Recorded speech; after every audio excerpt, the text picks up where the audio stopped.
nossos agradecimentos, tanto no Facebook quanto no YouTube.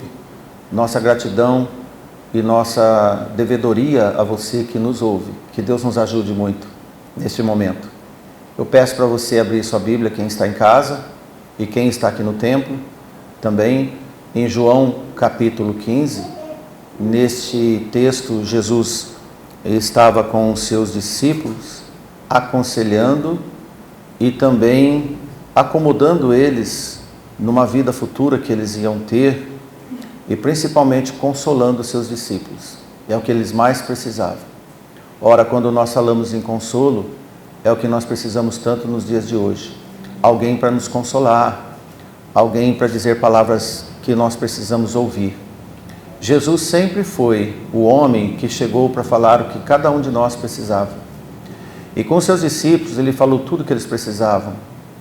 Interessante que eles assimilavam a mensagem do nosso Senhor Jesus Cristo de bom grado, de bom gosto. E tão quanto eles estavam entregues à voz do Salvador, é que eles procuravam praticar o que eles ouviam, colocar na prática a mensagem que eles ouviam. Nesse instante em que nós vamos ler, foi já um desmembramento que Jesus contou que ele é a oliveira e eles eram os ramos enxertados, no caso dos gentios e dos judeus, os ramos naturais. Enfim, ele fez uma analogia para dizer que tem uma ligação íntima entre quem segue Jesus e ele. Amém? A leitura, nós vamos do capítulo 15, do versículo 10 ao versículo 15, poucos versículos, mas eu gostaria que você prestasse atenção nas palavras do nosso Senhor Jesus Cristo, na palavra de Deus. E ele diz: se guardardes os meus mandamentos, permanecereis no meu amor, do mesmo modo que eu tenho guardado os mandamentos de meu Pai e permaneço no seu amor. Tenho-vos dito isto para que o meu gozo permaneça em vós e o vosso gozo seja completo. O meu mandamento é este, que vos ameis uns aos outros assim como eu vos amei. Ninguém tem maior amor do que este, de dar a alguém a sua vida pelos seus amigos. Vós sereis meus amigos, se fizerdes o que eu vos mando. Já não vos chamarei servos, porque o servo não sabe o que faz o seu senhor. Mas tenho-vos chamado amigos, porque tudo quanto ouvi de meu Pai, vos tenho feito conhecer. Oração. Amado Deus e Pai, tão gracioso e bondoso diante de nós, nós pedimos nesse momento que o Senhor nos capacite, nos dê a presença santa do Seu Espírito para poder ter compreensão. E a todos que nos ouvem, tanto nas suas casas, tanto aqui no templo, e os que futuramente ouvirão, que o Senhor acampe ao redor desses preciosas almas sedentas para ouvir a sua mensagem. Amém. Em nome de Jesus, queremos agradecer. Amém. Amém. Veja aqui nas palavras do nosso Senhor Jesus, e ele diz de alguma coisa de reservar e de guardar os mandamentos, e que permanecessem neste vínculo de afeto com Jesus e seus discípulos. E ele usa duas comparações, do mesmo modo, ou assim como eu vos amei, e ele diz uma relação dele com o Pai e a relação dele com seus discípulos. E hoje a relação do nosso Senhor com a igreja dele, que somos nós. A igreja fiel, a igreja que procura saber da palavra de Deus, procura orientação da palavra de Deus. Isto é, irmãos, a vocação obediente. Todos nós devemos ter vocação obediência ao sagrado. Por isso, meus irmãos e irmãs, todos que estão conosco, hoje nós vamos tratar não apenas do formalismo da ceia. Você pode ver que não se tratou nada de ceia até agora, mas tratou-se de um preparatório para que eles pudessem ter algo tão comum que é uma ceia, e para que eles pudessem entender o significado da ceia. Não vamos tratar dos elementos e nem do próprio formalismo, mas do relacionamento daqueles que tomam a ceia. Isso é muito importante. É imprescindível. Nós vamos explorar a naturalidade desta festa da memória, da esperança, da volta do nosso Senhor, como um ato tão natural que convive e que reúne para cear. Ora, quando amigos estão juntos, eles fazem muitas coisas juntos. Nada é obrigatório e nada jamais não é um convite, é uma necessidade. Nós não convidamos os irmãos da igreja para vir tomar a ceia, porque é necessário, cada um sabe das suas necessidades e principalmente da sua vontade de participar, de estar aqui no meio. Por isso que a demanda do comentário de hoje não é quanto a esses procedimentos, ainda que eles são válidos. A ceia tem que ser tomada do jeito que Jesus ensinou, mas sobre os comportamentos de cada membro da igreja e o vínculo entre cada um de nós. O vínculo é o convívio que nós temos, a apreciação que temos uns pelos outros. Agora há pouco, antes do culto, eu até tirei uma foto de vocês, como que as irmãs estavam conversando tão animadas, tão graciosas uma com a outra, e isso é bom de ver.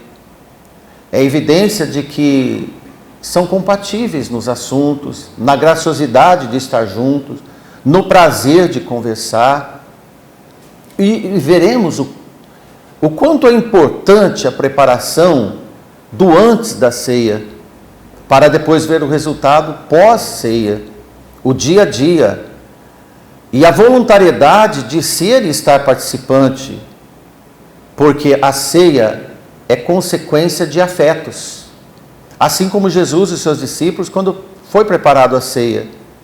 Por isso, se nós tivéssemos que tratar de um resumo dessa conversa nossa, né, seria uma pergunta: será que tanto faz tomar a ceia ou não? Claro que os irmãos presentes nessa reunião têm a resposta desse questionamento.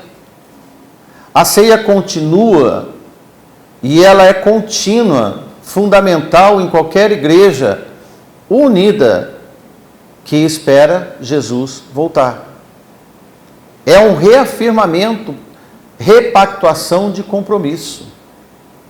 Nessas reuniões periódicas, em que a ceia se faz presente durante o culto, como demonstração prática da união entre os irmãos, isto é ótimo, irmãos. Certa vez ou outra, nós nem percebemos o quanto é importante ter um irmão ao lado. Quanto é importante estar num culto como este, o alimento e a força que nos dá, ainda que possivelmente nós nem tornamos sensível no nosso entendimento, mas nos fortalece no nosso comportamento, no nosso dia a dia, na nossa vida. Veja que Jesus e os seus discípulos, eles não perdiam a festa da Páscoa. Toda época da Páscoa eles estavam. O que retrata a Bíblia é a última Páscoa com mais precisão e mais comentário. Porque eles obedientemente e voluntariosamente, eles providenciavam a comemoração da Páscoa. Era como se fosse automático eles irem. Não por um dever, mas por um gozo, por um gosto de estar juntos, participando. A última Páscoa que Jesus instituiu foi a primeira ceia da sua igreja. Desde aquele dia em diante, da primeira ceia, nenhum membro convertido está liberado biblicamente para não dar valor à ceia do Senhor e achar que não tem problema nenhum tomar ou não tomar. Olha, irmãos, ninguém vai perder a salvação por não participar da ceia, mas certamente se você perde uma oportunidade única de estar aqui confraternizando espiritualmente com os irmãos. E isso é importante, porque um dia Jesus vai voltar e Ele vai tornar público, sim, qualquer descompromisso que nós não tivemos na nossa vida quando tínhamos oportunidades para estarmos juntos. Assim como Jesus não conseguia viver com os seus discípulos, caso eles não fossem tão unidos quanto fossem.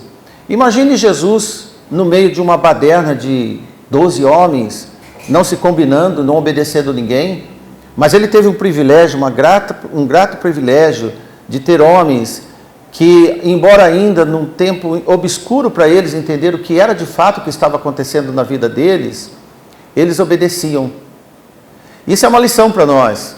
Às vezes nós não entendemos certas coisas, mas obedecer é tão importante que depois de obedecermos nós vamos compreender o que Deus quer de nós. Tem pessoas que acham que ler a Bíblia não é tão importante assim, mas depois que nós lemos, nós vamos ver o quanto embasa a nossa vida, o quanto muda as estruturas dos nossos comportamentos, o quanto altera o nosso próprio sentimento, o nosso próprio ânimo de alma e até, principalmente, o nosso psíquico. Deus altera todas as chaves comportamentais da nossa vida através da presença do Espírito Santo quando nós buscamos ao Senhor, ainda que nós não entendemos.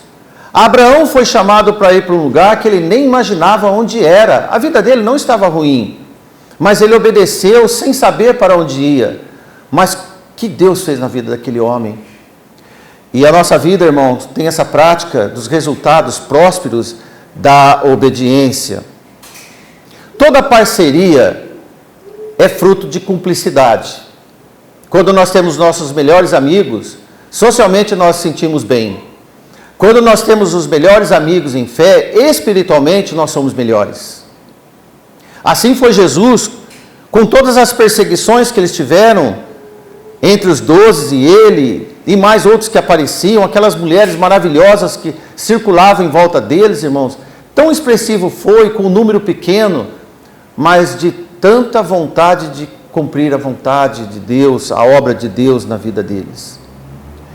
De fato, irmãos, esta cumplicidade trouxe muitas alegrias ao Senhor, fundamentalmente para a organização da sua igreja.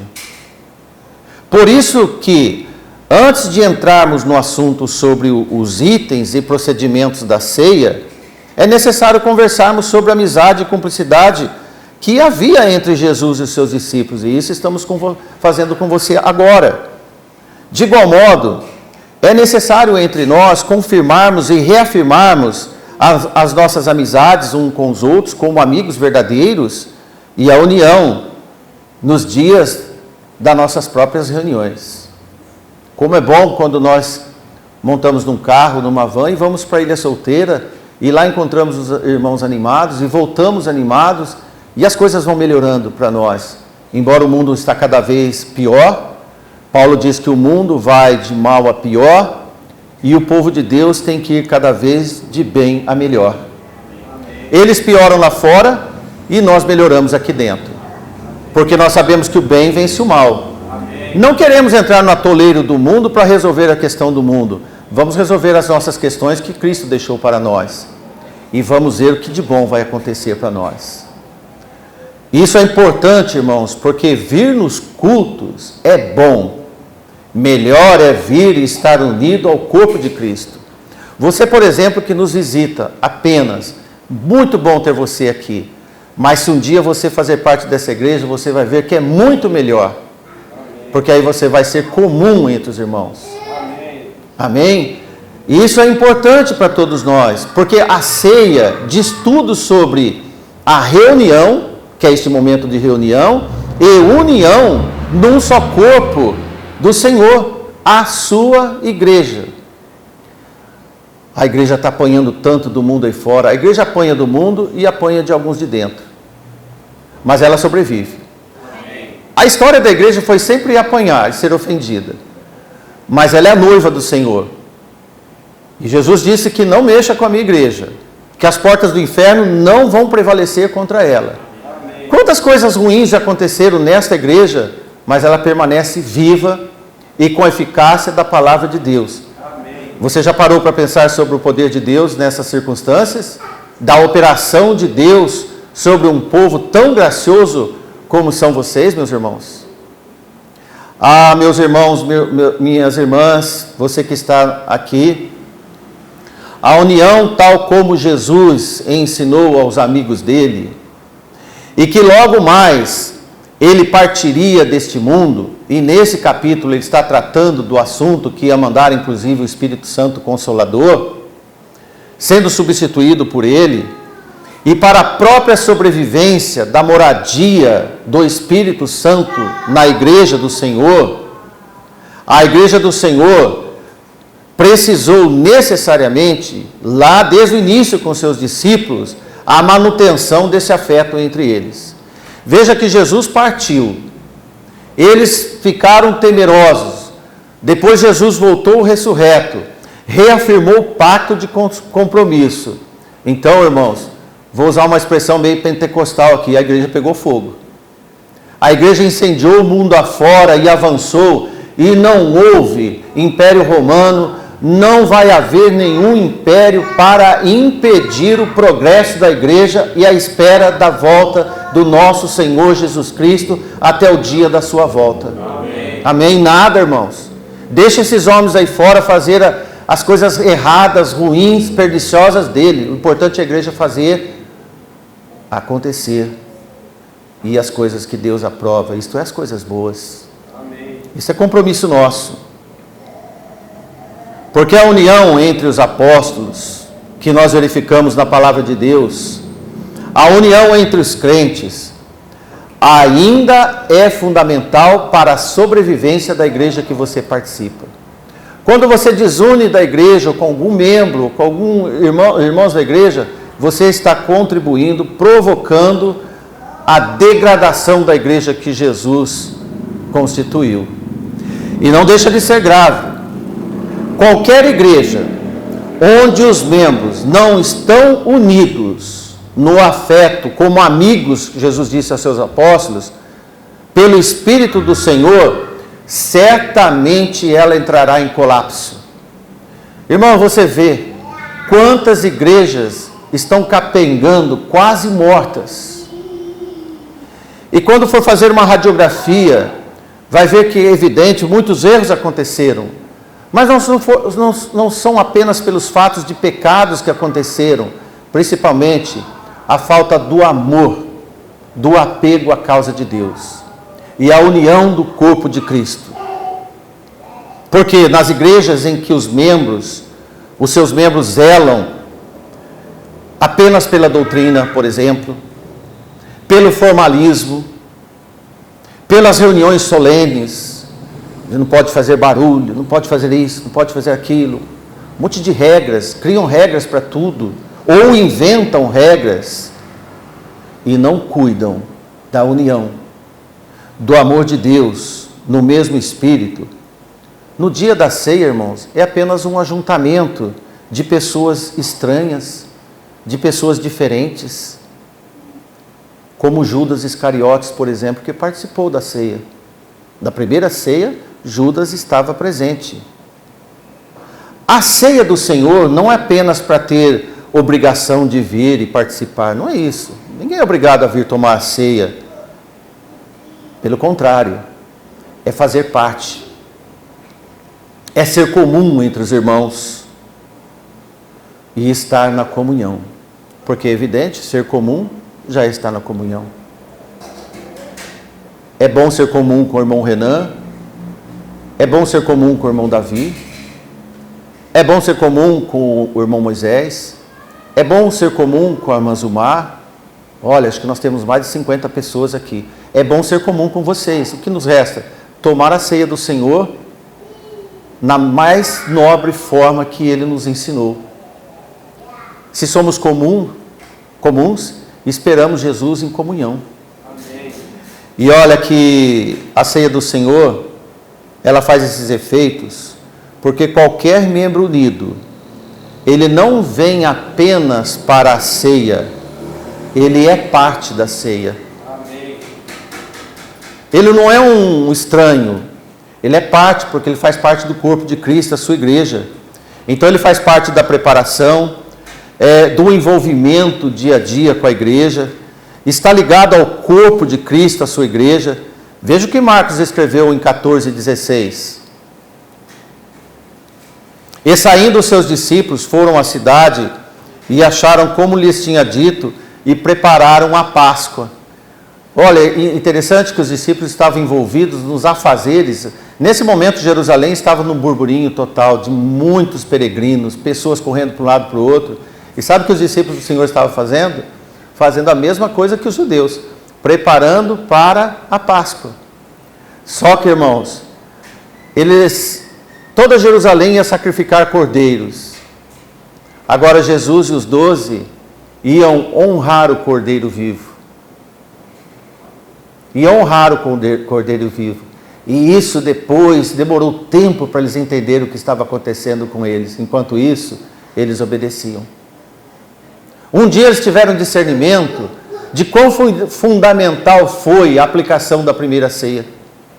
Mas eles estavam obedecendo, embora não entendendo. Mas interessante uma outra observação, irmãos. De nada adianta, se você está aqui e não ser comum da igreja e partir para um isolamento, um afastamento, não faça isso.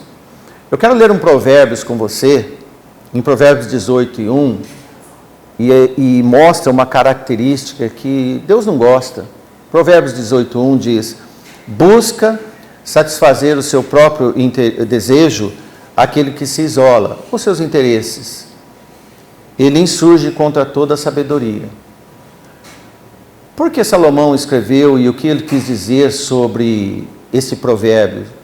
Quando ele diz que quem fica num canto ou com seus pensamentos e com as suas ideias, que não é comum com a igreja, e é claro, ele se isola, e depois ele conclui que diz que ele faz uma rebelião contra a sabedoria.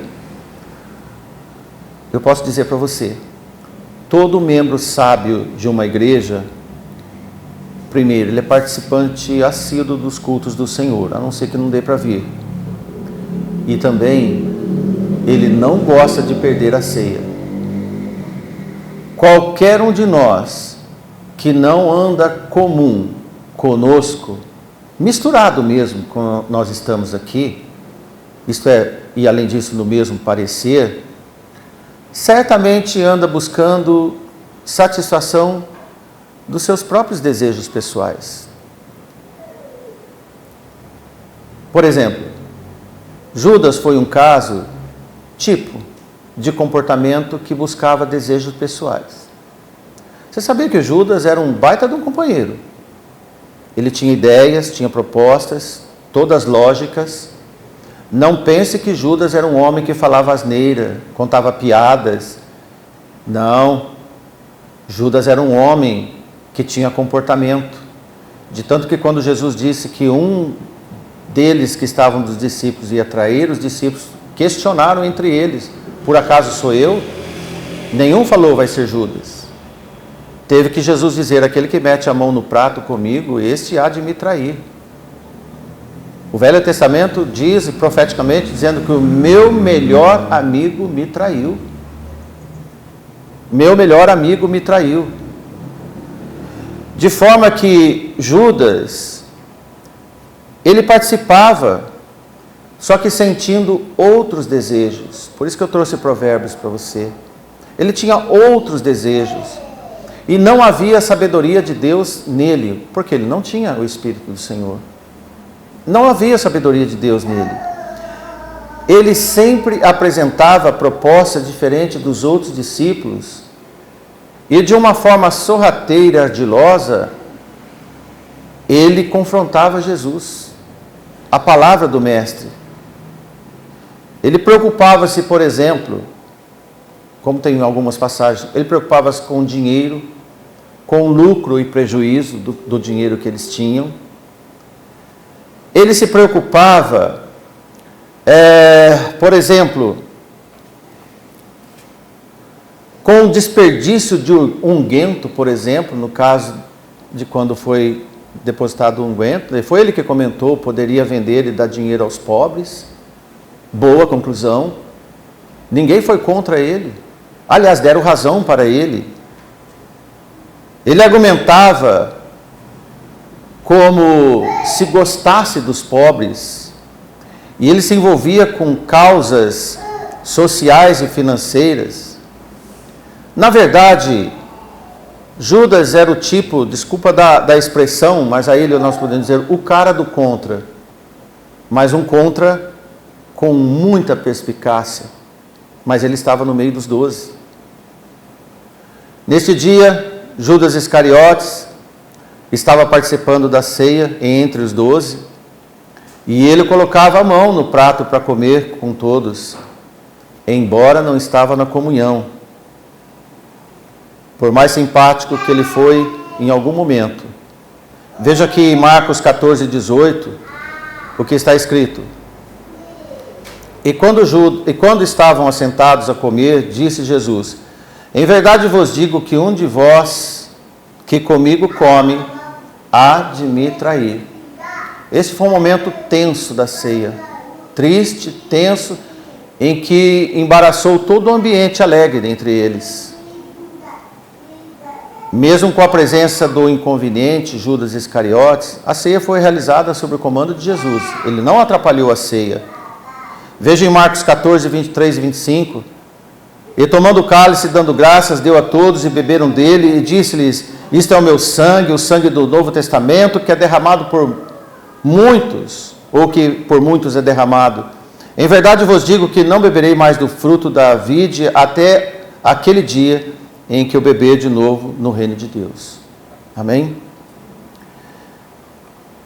A Bíblia ensina que a ceia do Senhor é um ato memorial de extrema importância, pois demonstra o compromisso de um grupo de seguidores de Jesus e unidos, libertos do pecado da morte e que aguardam o seu retorno, e com disposição de anunciar pelos 4 cantos onde estiver, para que ninguém esqueça, ou que saibam, que Jesus morreu crucificado injustamente para nos salvar. Esse é um dos últimos pontos que nós vamos ver nessa noite. E que temos acesso ao Senhor por meio do seu sacrifício, vivendo na esperança da vida eterna. A ceia, na verdade, podemos dizer que tem 2 anúncios fundamentais. Primeiro, a confirmação interna entre os participantes do corpo de Cristo, os membros da igreja. A confirmação interna. E o segundo atinge o mundo no anúncio da morte de Jesus. É determinante que o mundo saiba que Jesus foi crucificado. Embora eles não querem ouvir, eles devem saber. Tomaremos a ceia anunciando que Jesus volte, pois assim foi que ele instituiu. Em 1 Coríntios 11, 26, veja o que Paulo escreve. Porque todas as vezes que comerdes esse pão e beberdes esse cálice, o que deve fazer? Anunciais a morte do Senhor até que Ele venha. Olha, irmãos, nesta imaginária placa de anúncios, contém a morte na cruz e a esperança da volta de quem morreu na cruz e foi ressuscitado. Como sabemos, no Antigo Testamento, havia a Páscoa dos judeus. Também era um memorial sobre a libertação do povo do Egito, a morte dos primogênitos, vai ligando uma coisa com a outra, a morte dos primogênitos e a esperança de uma terra prometida. Lembra-se? O mundo todo conhecia a Páscoa dos judeus. Por intermédio de quem? Dos próprios judeus. Os judeus nunca deixaram de anunciar a Páscoa e o significado dela. Não há como conhecer um verdadeiro judeu sem ouvir sobre a sua Páscoa e o seu significado. O Novo Testamento, ou no Novo Testamento, Jesus não só instituiu a ceia para tomarmos em secreto, porque a igreja, irmãos, não é uma organização secreta. Organização secreta tem aí fora. A igreja é uma assembleia de pessoas públicas que publicam o que fazem e o que creem. Desta forma, E lhe ordena que a ceia seja celebrada até sua volta. Portanto, é um ato memorial de extrema importância para a vida do crente e da sua igreja, determinada pelo nosso Senhor Jesus como anunciação da sua volta e da sua crucificação. Por isso que Paulo fala, todas as vezes que comerdes e beberdes, isso em Corinto, no centro da Grécia, havia irmãos da igreja anunciando que Jesus tinha morrido, ressuscitado e anunciando que ele ia voltar. Então é uma placa, cada membro era uma placa ambulante da morte e ressurreição de Jesus e a sua volta. As pessoas poderiam zombar como zombam, não colocar em consideração, mas eles têm que saber. Porque um dia vai ser cobrado o que foi anunciado. De forma, meus irmãos, ninguém deveria conhecer você, meu irmão que está aqui, e minha irmã que está presente, sem também não ter conhecimento da morte de Jesus na cruz e na esperança do reino eterno. Eu vou pedir para você pensar alguns segundos agora. Se você tem algum amigo, se você tem alguma amiga, que além de não saber que você é um crente que espera Jesus e não anuncia que Jesus morreu, você está em falha com os mandamentos de Jesus. Ele não morreu na cruz para a gente ser oculto, mas para ser anunciador. Então a ceia é um momento para reafirmarmos pacto, que Jesus morreu na cruz para nos salvar e que nós destemidamente anunciaremos que Ele vai voltar. Amém. Para encerrarmos, meu irmão, minha irmã e meu irmão, você tem feito isto? Que Deus te abençoe. Amém. Se não tem feito, vamos começar a fazer. Vamos tomar qualquer brecha, qualquer momento, sem ser impertinente, sem ser inconveniente, eu peço isso para vocês. No momento em que alguém chega para você, anuncia Jesus. Amém. Não sei se você sabe, as pessoas gostam de ficar ao nosso lado. As pessoas gostam de ter amizades conosco, porque sabem que nós falamos coisas edificantes, coisas que consagram, coisas que mudam, coisas que trazem esperança no mundo desesperado. Quem vai num bar não vai receber conselhos. Quem vai numa festa, possivelmente vai ter outro tipo de felicidade, vamos dizer. Mas quem vem à igreja vai ter conhecimento de Deus. Amém. Como vão ter conhecimento de Deus se o povo não anunciar as coisas do Deus que Ele tem? Amém? Amém. Boa noite a todos nós. Que Deus nos abençoe.